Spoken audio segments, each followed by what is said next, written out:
We are going to look at Job chapter 8. Job chapter 8. And what we see once again here is, this individual, Job, that is going through something that is extremely difficult. Going through difficult things are not easy. That's why a lot of people will do all they can to avoid it. They don't want to have to deal with rough and tough and difficult circumstances. But we know that this is something that was allowed and orchestrated and permitted by God. We got that from the very first two chapters when God allowed Satan to go and to deal with Job's substance and then to deal with his body. And so we then remember the three friends that came. And we've already heard from one friend, and we saw Job's response. Today, we're going to listen to this gentleman by the name of Bildad. And Bildad's an interesting guy. He's a little bit more direct. The previous speaker, Eliphaz, was a little bit more spiritual and more mystic, whereas Bildad's a lot more direct. I always try to remember him by his name being Bill. I call him Bildad, the bill collector. Because when you get bills in the mail, they're really direct. They're like, you owe this. This is what you paid, and send us that. Not a whole lot of chitter chatter in the middle. And that's kind of like the attitude that Bildad has. He's going to tell Job, this is what's happening. This is the way I see it. And of course, we're going to analyze this from the understanding, and as we had pointed out before, that these are not hateful people. Job, as we know from God, is one that God described as being a righteous man, and there was no one else in his land like him.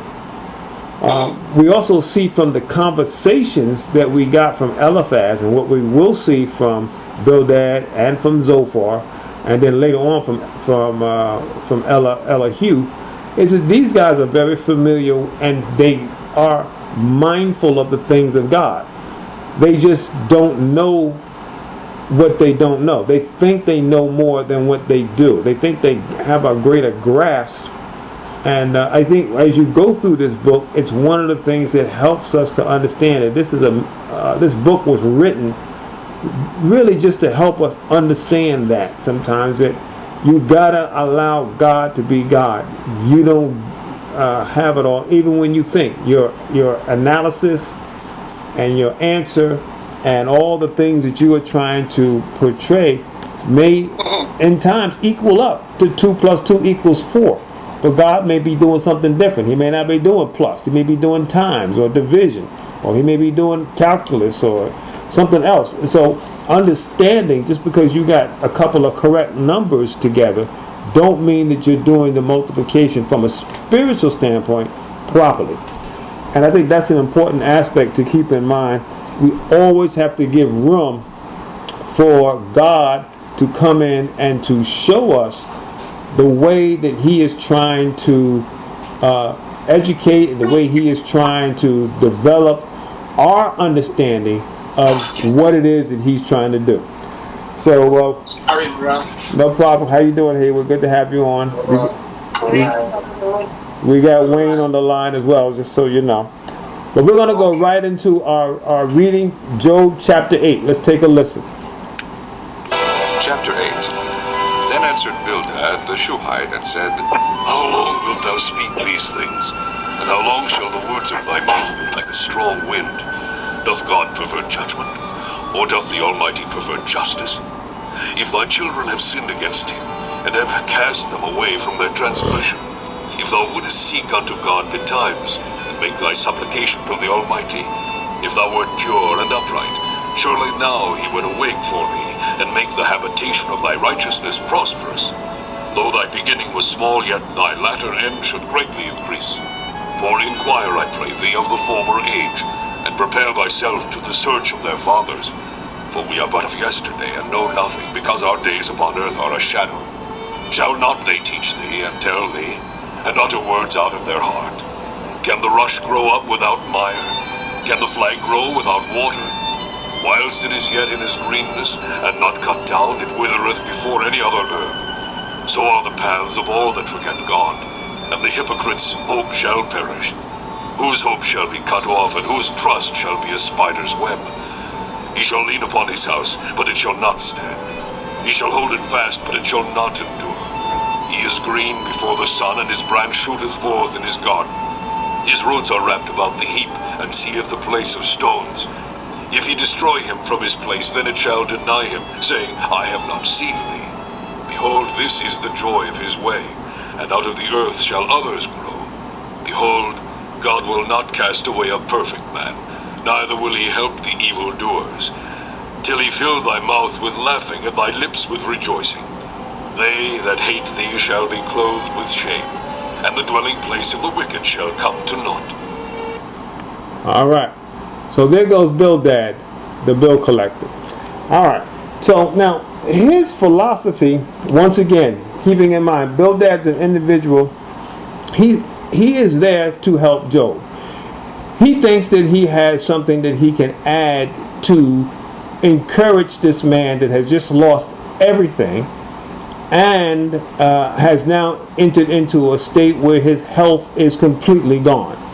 And so once again, Bildad is feeling like I can add to this conversation, when in reality all his words are going to do. And keeping in mind, as we go through this, and we said this before, it's not that Bildad's words are incorrect, they're just not needed.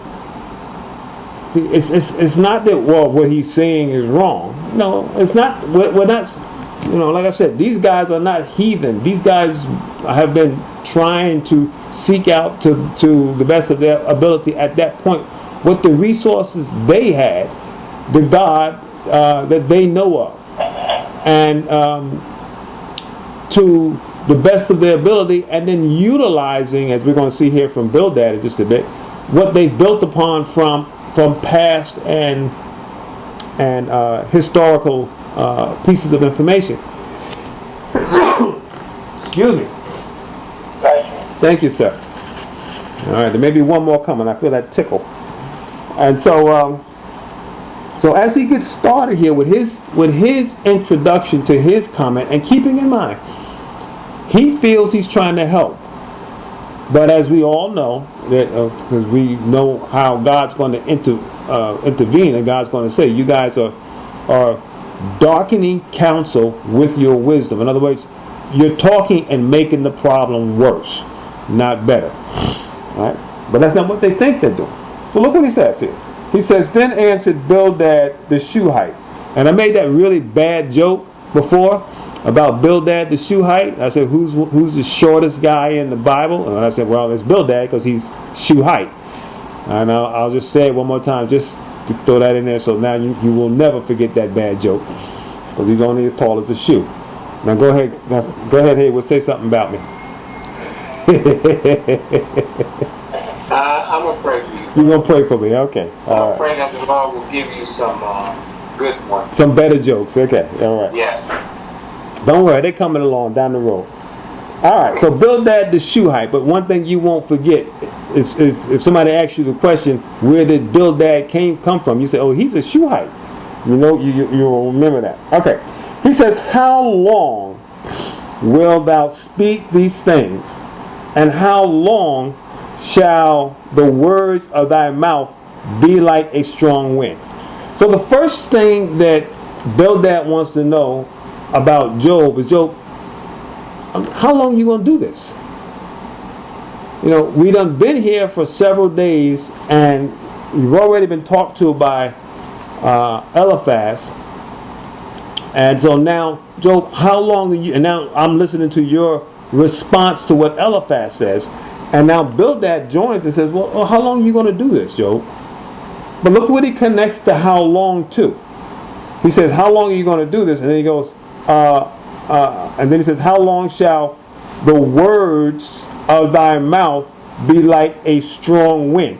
So what he's saying is, once again, you're just a bag of hot air. You're just blowing wind, no real substance, we can feel what you're saying, but it's not anything we can grasp or we can hold on to. It's hard to grab and hold on to the wind. You can feel it, you can be affected by it.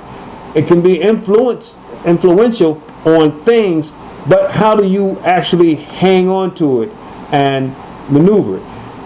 If you happen to have the sail on a sail ship, that's one way to kind of grab it. But for the most part, the wind is elusive. And that's what Bildad is saying about Job's words. Job, your words are elusive, man. You're like a bunch of wind. We can't really grab you. You're darting here or there. But you do have an issue. All right? So he says, how long are you going to do this? So he's basically saying, Job, give it up. He's telling Job, stop. Put the brakes on. But now, once again, Job is to stop doing what? What did he do to earn what he got? Well, from his friend's point of view, they're surmising, they're guessing, they're calculating what is the root of this. Unfortunately, they don't have what we have. We have the revelation of what it really was, and it was something that God allowed Satan to do. And we know that it had nothing to do with Job's righteousness. All right? But they don't know that. So they have to attack what they're familiar with. That's all they know. And that's the problem.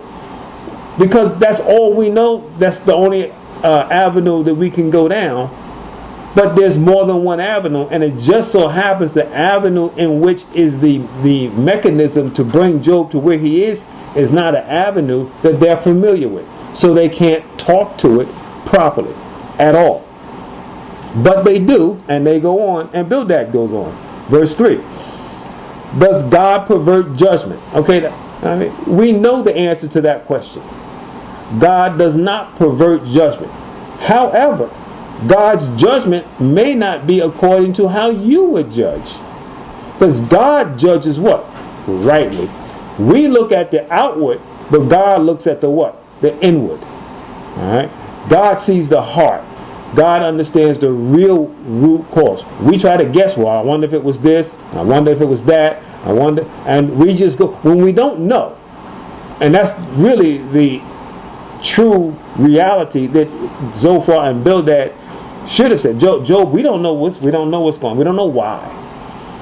I mean, we can guess, and we can add up a few things and say, well, this could equal that, and this could cause that, but we really don't know why.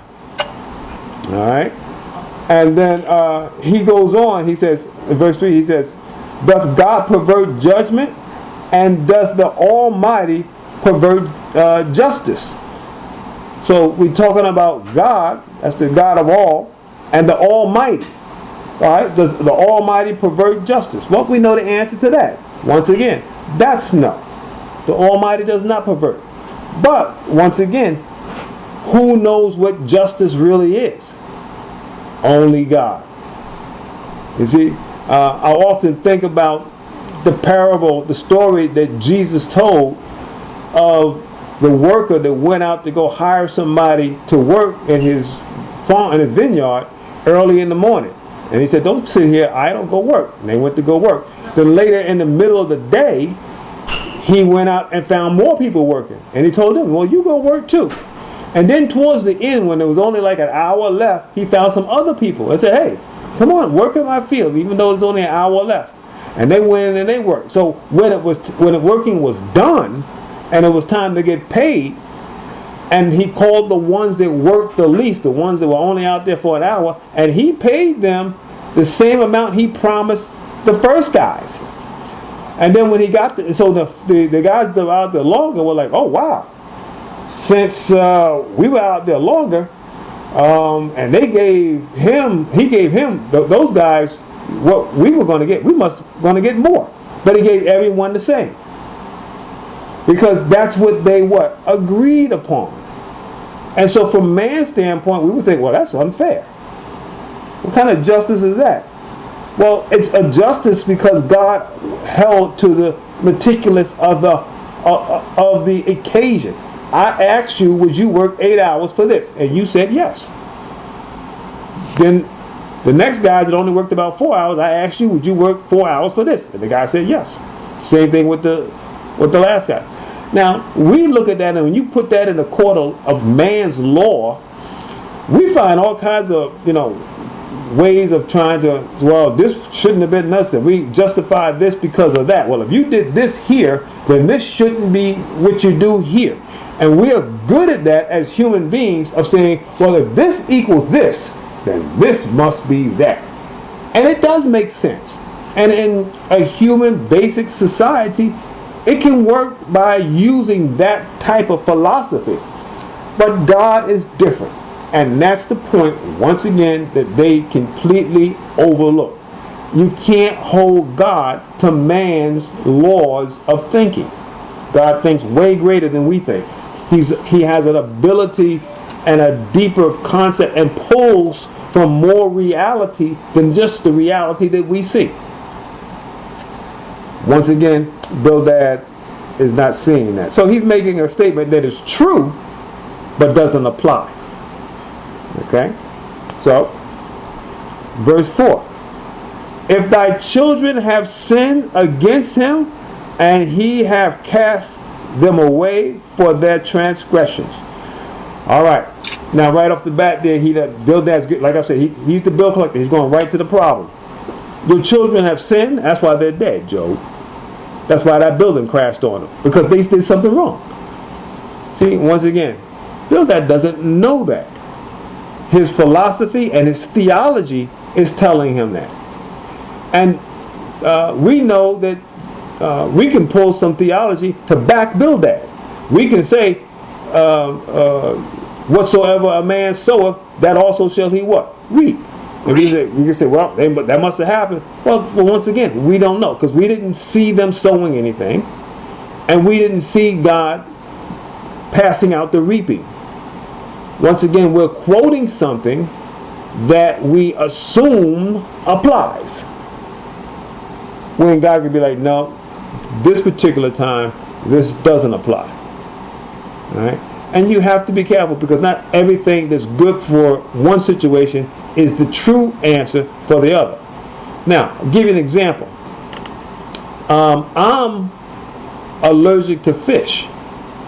Now, if somebody else can saute up and cook some good salmon, and salmon is supposed to be one of the healthiest things you can eat, and you can give that to people, and you can be like, oh, wow, I'm giving them a really good, healthy meal that is good for growing bodies, and that's true. But it wouldn't be true for me or for anybody else allergic to that kind of fish. So then you'd have to know what? The specifics about that particular person that you're serving. God knows the particulars about everybody. And we were fortunate enough, we got the particulars about Job. So we know this doesn't apply to Job. So his children did not die because they sinned. Plus, we were also told that Job was offering up sacrifices for his children. He was doing all kinds of things. And you look at the connection in the words that Bildad used. He's very clever. He's not an ignorant man. He says, if thy children have sinned, he used the word sin, against him, and he have cast them away for their transgressions. See, sin, what Bildad is saying is, I know your kids got sin in them, but guess what? Who doesn't? All right? We're born in sin and shaped in iniquity. And then he uses the word transgression, meaning they broke a covenant. That's what transgression means. That you had this arrangement and covenant, and you broke it. You are a truce breaker. You have transgressed the agreement. And so he's saying, well, because they were sinners, this is Bildad's philosophy, because they are sinners, they acted out covenant breaking. All right? And so that's the way he's trying to portray Job's children. But once again, he's not applying it correctly. Verse 5. If thou wouldest seek unto, where am I at here? No, verse 5. If thou would seek unto God betimes, and make thy supplication to the Almighty. Now what he's saying is, if thou wouldst seek unto God betimes, and betimes is an old-fashioned word that means like all times. You seek him yesterday, now, and tomorrow. If you seek him betimes, B-E-T-I-M-E-S, if you're seeking him betimes, that means all the time. If you've been seeking them, you're currently seeking them, and you're going to be seeking them, then and make thy supplication unto the Almighty. So he's saying, Job, were you really praying? Were you really seeking God? And we know that according to the testimony of God about Job, yes, he was. But now Bildad, in order to justify his claim against Job, has to pull in question Job's ability and what he actually did in seeking God. Because he has to assume that, well, Job, you must not really been seeking God. That's why this works, and that also agrees with my claim of what you did. My theology works now, but in order for my theology to work, I have to make the accusation that you don't really seek God. Because if you had seek God, this wouldn't have happened. So he makes this claim, and so he says, if thou wouldst seek unto God betimes, and made thy supplication to the Almighty. And he goes on in verse 6, if thou were put upright, surely now he would awake for thee, and make the habitation of thy righteousness prosperous. So right now he's saying, Job, if you had been seeking God, and then he goes on and says, and if you were pure and upright. So what is he saying? In order for Bildad's accusation to hold water, Job has to have not seek God. He cannot be pure, and he cannot be upright. All right. Well, once again, we know that's not true. Bildad doesn't know that, and sadly to say, although Job knows what he knows, that he's not a hypocrite, he can't prove it either, because he don't have the testimony of God like we have it. So he can't pull. Look at what God said about me. He can't pull that out. So he has to just lean off of what he knows, though he doesn't understand. So it sounds like a contradiction. I'm going to lean on what I know, even though I don't understand. Because you say, well, what do you know? I know that I don't understand. That's what you know. All right? And you say, well, what does that give you? It gives you a lot. Because see, when you think you know the right thing and it just happens to be wrong, you're locked in. You don't need to discover them all. I don't need to do any more investigation because I think I know the answer. I believe I got the answer. So I'm done researching. I'm done calculating. I'm done trying to figure it out because I feel I got the answer. Opposed to the person that says, I don't know what the answer is. So what is the person that doesn't know what the answer is? He keeps seeking. Because he knows I don't have the answer. So I got to keep looking. I got to keep discovering. I got to keep turning over different ideas and different philosophies. So the person that admits he doesn't know will always look further than the person that thinks he's got it. And so that's where that runs into a dead end. All right? And he says, and if you had done this, Job, surely now he, speaking of God, would awake as if God sleeps. Right? But he's using it metaphorically. The God will wake up Job, will wake for thee, and make the habitation of thy righteousness prosper. God would prosper you. You would not have lost all of your wealth. You would be prosperous right now. Well, do we see that on TV a lot of times on Sunday mornings? Everybody's talking about it. If you were doing good, if you're on God's side, you're going to be prosperous. Well, that theology that Bildad is trying to sell here is still being sold today. Everybody's talking about wealth and prosperity religion, and that generally has nothing to do with it. Remember, Jesus came poor. He was a working carpenter. All right? and he didn't have a home to live in. He went from place to place. All right, verse 7. All right, it says, though thy beginning was small, yet thy latter end shall be greatly increased.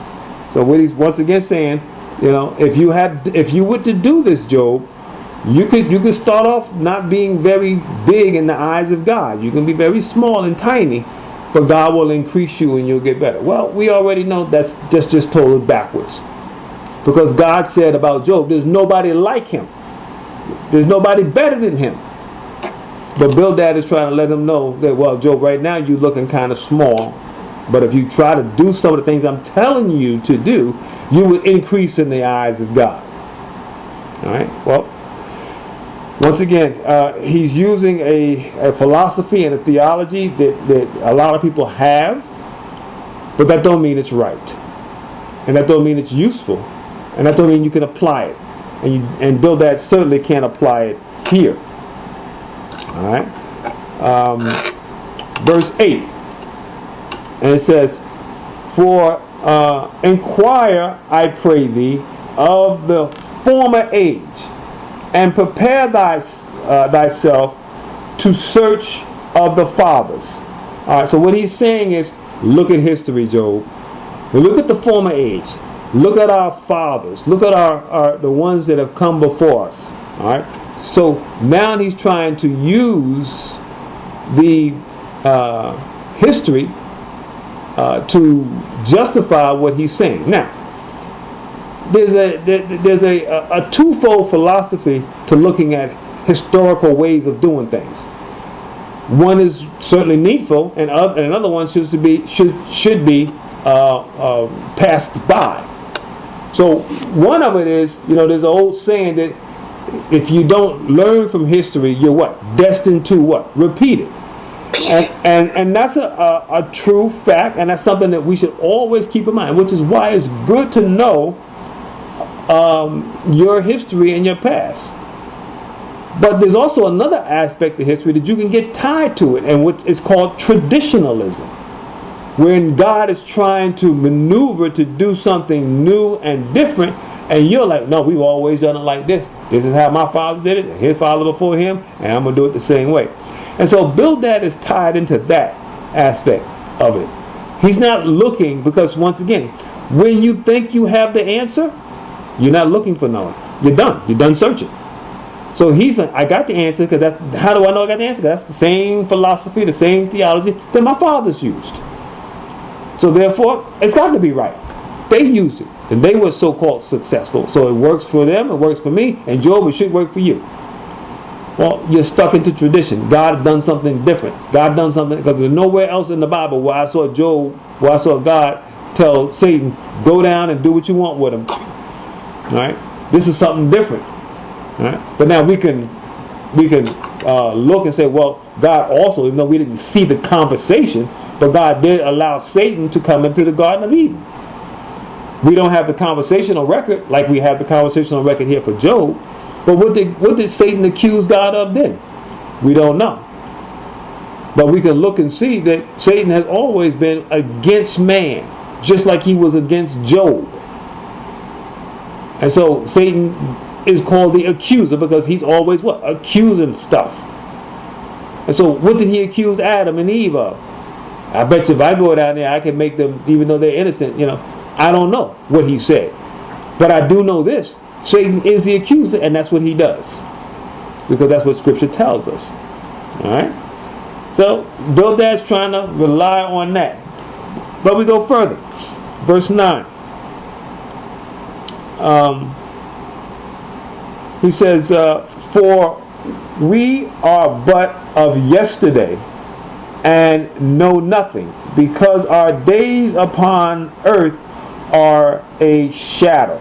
Now, what he just said is everything that we just been talking about. Our days are but of yesterday and know nothing. Now, that right there, Bildad should have applied to himself and should have shared it with his other friends. We know nothing. That's the actual truth here. And man, the ability to be able to say, I don't know. See, a lot of times we get scared of saying I don't know. And I don't know sometimes means you don't have the answer, but it's probably the smartest thing to say when you don't know. When you walk up to a car accident, you see two cars, and you didn't see the accident, you just see two cars, and you say, what happened? Well, first thing you say, well, right now, I don't know. They're trying to what? Figure it out. That's the best thing to say. I see, well, obviously there was an accident. Well, what happened? How did it happen? I don't know. And it's the same thing with this. This was a collision of Satan's desire to destroy and God's willingness to allow Job to show forth that he can hang on to his integrity in the midst of a hellish attack. And that hellish attack crashed into Job. And all of a sudden we see the mangled situation there of his loss of all of his wealth and all of his health and everything. And that's the accident that we're looking at here. And you say, well, what happened? Well, all we know is all of a sudden stuff just started going wrong for Job. Don't know why. That would have been the best thing for Bildad to say. But he doesn't even use his own advice. And so like I said, sometimes you can say the right thing, but don't even realize you're saying the right thing. And sometimes we can stumble across that. Sometimes you can say something to somebody, don't even know that God's telling you to do something, say something to somebody, and they go off and do something and just thank you. And you go, well, I didn't say nothing to them. You said the right thing. That's what you did, even though you didn't know it. All right, verse 10. It says, shall not thy teach thy, let me read this again. Shall not they teach thee and tell thee and utter words out of their heart? All right. So he's saying, Job, what have you learned? Haven't you been taught? Haven't they been telling you and giving you these words out of their heart? Have you learned anything, Job? You should know that what I'm telling you is true. All right. And then he goes on in verse 11 and says, and what he does here in these next couple of verses, he's trying to show Job how you can learn stuff very simply, and he's giving him an example of what he's learned. And he's learned something here. Now look what he says. Verse 11. Can the rush grow up? And the rush is like a tree. Can the rush grow up without mire? In other words, without moist dirt. Without being in the mire. You ever hear some people talk about being in the muck and the mire, and that means they're in muddy mud and dirt and stuff like that. But in order for things to grow, you need what? You need moist soil, right? All right. So he asks this question: can the rush or can a tree, can an evergreen tree or a pine tree grow without mire? Can the flax or like the wheat or the hay, can it grow without water? Well, we know what the answer is. No, it can't. That can't happen. And but now once again, Bildad's trying to make his point of what he knows. But wait a minute, Bildad, who don't know that? Who's going to plant a plant and I'm going to plant a plant, but I'm not going to use no dirt. I'm not going to use no water. But what you going to have? You're going to have a dead plant. All right? But Bildad is trying to make his case, so let's keep following him here. 12. Well, it is yet in thy greenness and not cut down, if withereth before any other herb.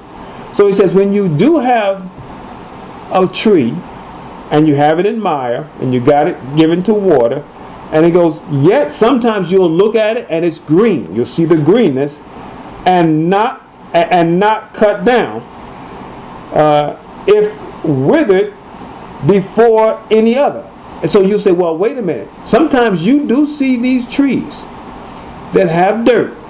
They had the water and they were green, but somehow or another it withered. So what Bildad's point is, then something must have happened with the tree. If the tree's got the dirt, it's got the water, and it was green, just like Job. Job had the wealth, he had his health, he had his good children, they were all there. Job, you had all the right ingredients for a strong growing tree, and then all of a sudden you withered out of nowhere. It must have been, because you would say, well, something must be what in that tree. And a lot of times you'll say the tree is what? Rotten, got some kind of bugs in it. Something's in it that caused the tree that was in the dirt, in the mire, in the with water, that was green, and now all of a sudden it's withering. What are you going to blame? You're going to blame the tree. And that's what Bildad's doing. He's saying, Job, you're that tree. You were growing. You were in the mire. You got water. You were green at one time. And now I see you withering. Something must be in you, Job. What's in you? What do you got inside of you, Job, that causing your deterioration? So he's trying to get Job to fess up, so to speak. Job, I know what you got. I know what you had. You had all the right ingredients, but you're still withering. So what's up, Job? Give me the truth. You see how deep these guys are, how hard they're digging to try to find something here? And we're really just getting started here. We're going to see some more of this. Of course, Job's going to answer Bildad. We'll get to that, Lord willing, next week. But Bildad's not finished. He's got some more to go here. All right? And verse 13. So are the paths of all that forget God, and the hypocrites' hope shall perish. So he's saying, Job, just like a tree that's got all the things around it that it needs, and is green, and it still withers, that's exactly what happens to all them that forget God. So now Bildad is trying to say, Job, I know why you withered, even though you had good dirt and good water and was green. You forgot God. He's trying to say that's what was in you. That's what caused you to wither. You must have forgot God. So he says, so are all the paths of all them that forget God. And then he adds to it, and the hypocrites' hope shall perish. So now he said, Job, you forgot God, and Job, you were a hypocrite. And that's kind of mean. So you can see he's mean. He goes right to the point. He already said, Job, your children died because they sinned and were transgressors.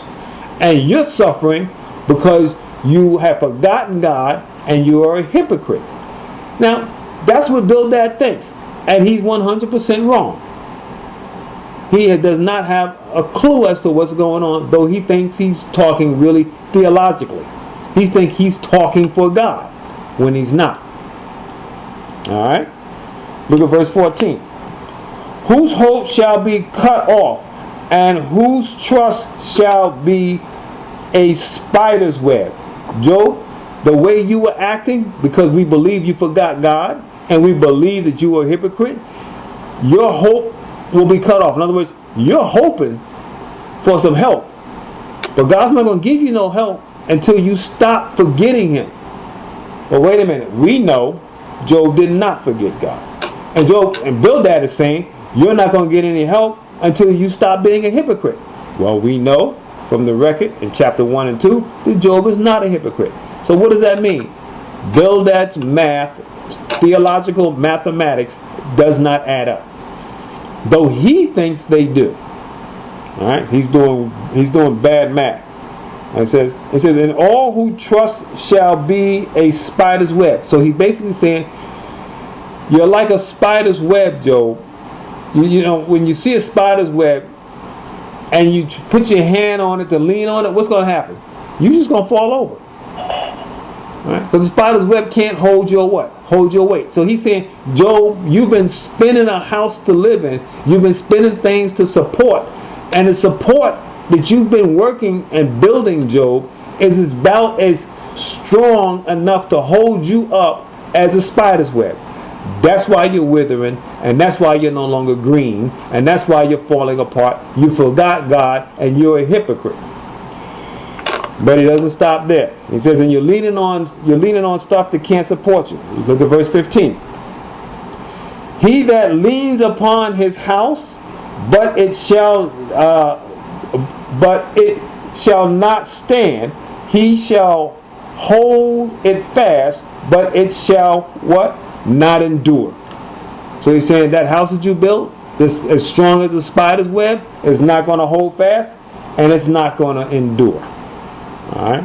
Well, what Bildad is saying about that, if you build your house on anything other than God, we know it's not going to stand. It's not going to do. So what he's saying principally is true. It just is not Job's case. Jesus said that. He said to build your house upon what? A rock. Sand. And not to build your house on sand. All right? And so, because a lot of people will build their house on what? Sinking sand. And it will not stand. All right? So he's saying, so Bildad is saying, well, Job, that's why your house is falling apart. Because you've forgotten God. You've allowed some corruption to come in. Right? You've allowed things to come, the forgetting God and the hypocrite to come in like a termite and eat up your relationship with God. That's the kind of thing that Bildad's saying. Look at 16. He is green before the sun, and his branches shooteth forth in his garden. So he's saying that you were looking good. You were a strong tree, Job. You were green, and you had branches going all different kinds of ways. All right, look at 17. His roots are wrapped about the heap, and seeth the place of stones. Well, that's the way a tree's supposed to grow. A tree is supposed to be green.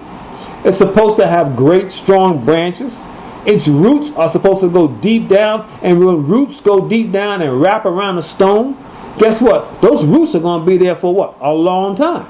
Because those roots are holding on to something secure. All right? And that's the way you should grow in the Lord. We should be growing and building ourselves around a great stone. And what's the stone we should be wrapping our roots around? Jesus, the rock of ages. All right? And that's the relationship that we should have with our Lord. That we should be, even in the midst of difficulty and hardship and problems, that we can wrap ourselves around the Lord and allow the winds and all kind of stuff to grow, and we can still be a tree that's standing. You know, the psalmist said, like a tree planted by the what? The rivers of water. The water. All right? And that's how we should be. All right? And our roots should be good. But look at verse 18.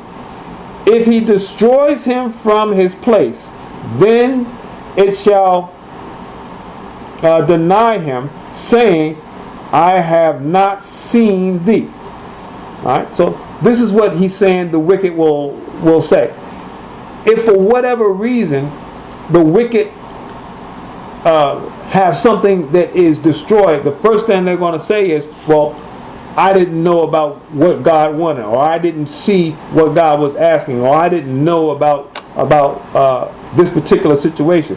So he's going to say, I have not seen thee. When there is no excuse, and what Job is, and what Bildad is trying to let him know, that if you're going to be destroyed, Job, because you forgot God and because you are a hypocrite, you can't tell me that you didn't do something because you can't name something. I didn't see anything I did wrong. I didn't see. And so he's trying to get Job to say, well, Job, don't tell me you didn't see or you didn't know. God sees and God knows. So he's trying to get him to say, if God knows, you should just go ahead and confess. Stop being a hypocrite. Once again, we know that's not the case. That's not what Job is dealing with. Verse 19. It says, behold, this is the joy of his way, and out of the earth shall others grow. Now, what he is saying, Job, what Bildad is saying, Job, if God destroys you and moves you completely out of the way, he can find somebody righteous to grow up. He can build somebody up. He don't need you, Job, if you're going to continue to forget God and work the and act like a hypocrite and be the hypocrite, God will remove you, Job. This is Bildad speaking. God will remove you, Job, and he'll bring up another. Now, that's definitely something that God can do. But that's not what? Does this sound like a broken record? It's not in Job's case. That's not what Job is dealing with. That's not the situation. All right? But Bildad's going to try to get a little deeper here. And we're going to try to help him out. He's going to say something here that's kind of interesting. And we're going to try to finish up with this last statement that he makes here that I find kind of interesting. Look at verse 20. And he says, behold. And look what he says. Behold, God will not cast away a perfect man, neither will he help the evildoer. Wow. Let's say time out there for a second. So he says, God will not cast away a perfect man. Now this is twofold. First thing we want to focus on is that we know from the backstory that we have been given, God called Job a what? A perfect man. That's what God called him. So right there, he's wrong. But look at this. He said, God will not cast away a perfect man. All right. Has there ever been a perfect man to walk the earth? One. Who was that? Jesus. All right.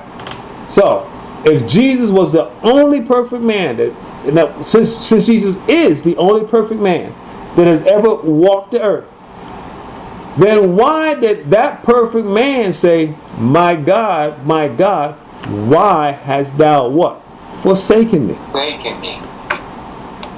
So here's the only perfect man that God turned his back on. You only got one perfect man, and yet that's the one the Father turned his back on. Because when Jesus became sin, the Father could no longer look upon him. And Jesus had to pay the penalty of having that moment when the Father turned from him. And the prophets add to that and said that he smote him while he was on the cross. In other words, he was chastised while being on that cross. So Bildad's statement here is wrong in two folds. Number one, is wrong because God told us in the backstory that Job was a perfect man. And in order for us as sinners to be saved, the Father had to turn his back on the only perfect man that ever exists. And that was Jesus come in the flesh. God come in flesh. That's the ingredient for us to be what? To be saved. That God had to allow Jesus to take the sins of us, and the Father had to turn his back so that Jesus could pay the price. That was part of the payment, that he and his Father had to be what? Separated. They had never been before separated, but they had to be separated because of the sin that Jesus willingly took on. So Bildad, he don't really know what he's talking about here, and he needs to just recognize that he is saying things that he, once again, thinks is helpful. He thinks he's trying to help Job, but in reality he's not. But it doesn't stop there. He's got more to say. Alright? So he says, neither will he help the evildoer. So we know that all those that are evil in the eyes of the Lord, God will deal with. But what do you mean he won't help the evil one? Who is not born? What's in our heart? Our hearts are deceptively what? Wicked. Wicked. So that's in us, to be evil, to be hateful, to be liars, to be lustful, to be mad and angry and thieving and murderous. All that's in us. Because why? We're born in sin, shaped in iniquity. So once again, his statement, it sounds good on the surface, but when you dig deep down, yes, there is a understanding that if you remain evil in the midst of the grace of God, then you're on your own. You got to stand up in your own righteousness. But anyone that was evil and recognizes I'm a sinner, man. I've done some. I got some evil ways. I got some evil stuff in my heart that I need to get corrected. That person, God will help. So Bildad's statements have not a lot of validity to them. But once again, he continues. Look at verse 21. It says, till he fills his mouth with laughing and thy lips with rejoicing. All right. So he's saying, since you know these things, if you're not an evildoer and you know you are perfect, then God should fill your heart with laughter and with joy. Well, our hearts are filled with laughter and joy because the righteous man, Jesus, was rejected and was made sin for us. I can rejoice. It's not a joyful moment when that happened, but I can rejoice that it happened because that's how I got my what? My salvation. That's how you got your salvation. And my lips can rejoice. I can be happy and I can have laughter and my lips can rejoice, and I can rejoice at what Jesus did for me. I can thank God for the blood. We sing the song about the blood. You're singing about the shedding of the blood of another human being. Yes, but he's not just an ordinary human being.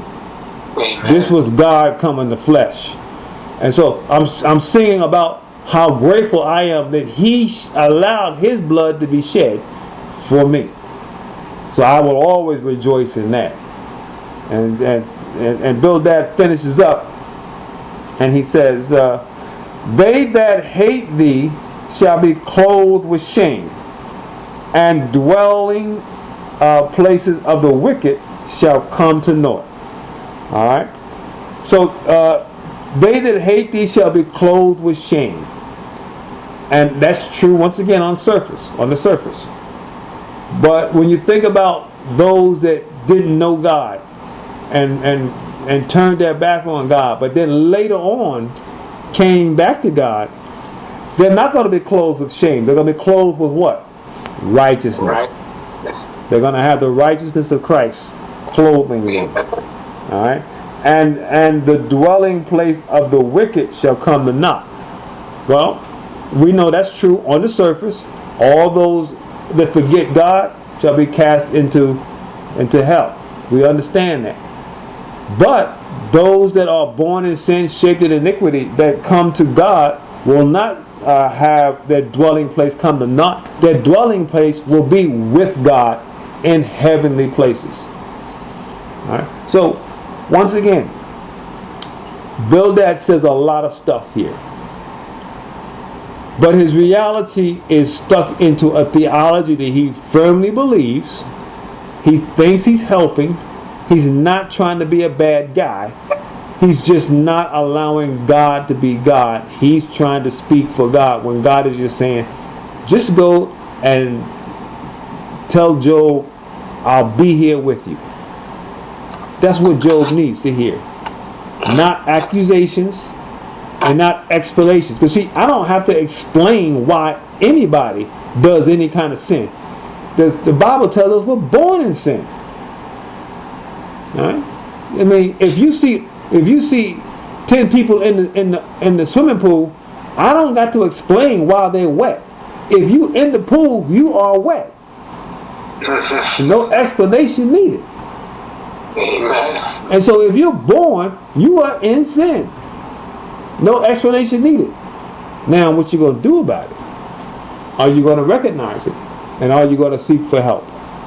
And that's where the difference. So what Bildad is trying to tell Job, you've done something wrong. Well, that's not the case. Job is a sinner because why? He's born in sin. But God said of him through his distinctive categorization of Job, he's a righteous man. And he's perfect and upright. So therefore, if God says it, that's what? That's what it is. I can't explain it no further than that. But Bildad's going against what God said in the backstory. And so therefore, it becomes unhelpful, and Job's own spirit cannot receive this. Because Job knows that for whatever reason, I don't know what I'm going through, but I know that that's not hitting my problem. Bildad, I hear what you're saying, but I can't swallow that. I can't accept that as an answer to my problem. And that's what Job's going to talk about next time we get together, Lord willing, when we see Job's response to Bildad. And he's going to be like, Bildad, you said a lot of stuff, man, but I can't take that to me. That don't really fit. You know, and you say, well, what do you mean that doesn't fit? And let me close with this. When you're working with tools, and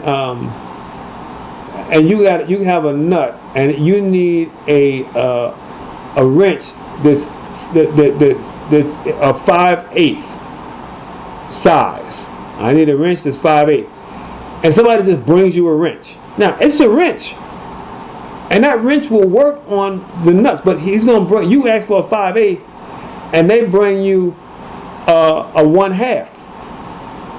Now 5/8 is close to 1/2, because basically if it was 4/8, it would be 1/2. But it's not 4/8.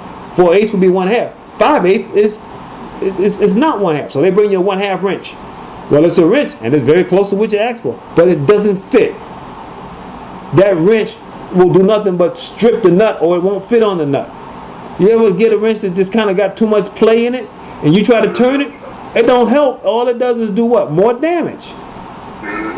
And that's what these guys are doing.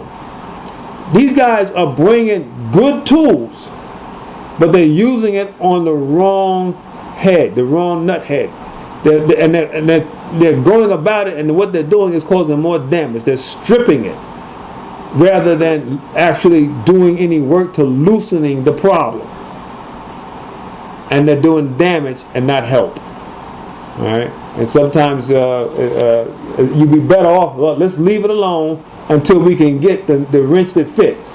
Or sometimes you got to go out and get you what? A pair of pliers or a monkey wrench. You know, but you need something that actually what? Works, that fits, that can grab hold to the problem correctly. And what Bildad is doing right now, he is grabbing hold of the problem, but he's not grabbing it tight enough to actually make any true difference.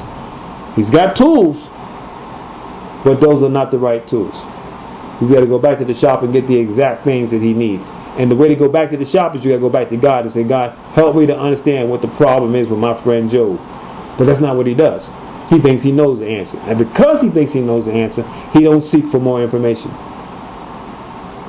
All right? And so that's the problem there. All right, so we're going to stop. Any other comments or questions about our good friend Bildad? And this ain't the last time we'll hear from Bildad. He's going to have another thing to say. Actually, we're going to hear from Bildad 2 more times. We're going to hear from Zophar 2 more times. And we're going to hear twice from Elihu. And then, Zophar. And then we'll hear from Elihu, another guy that's just around there just listening to what these guys are saying. All right, so we're going to stop. We're right at our time.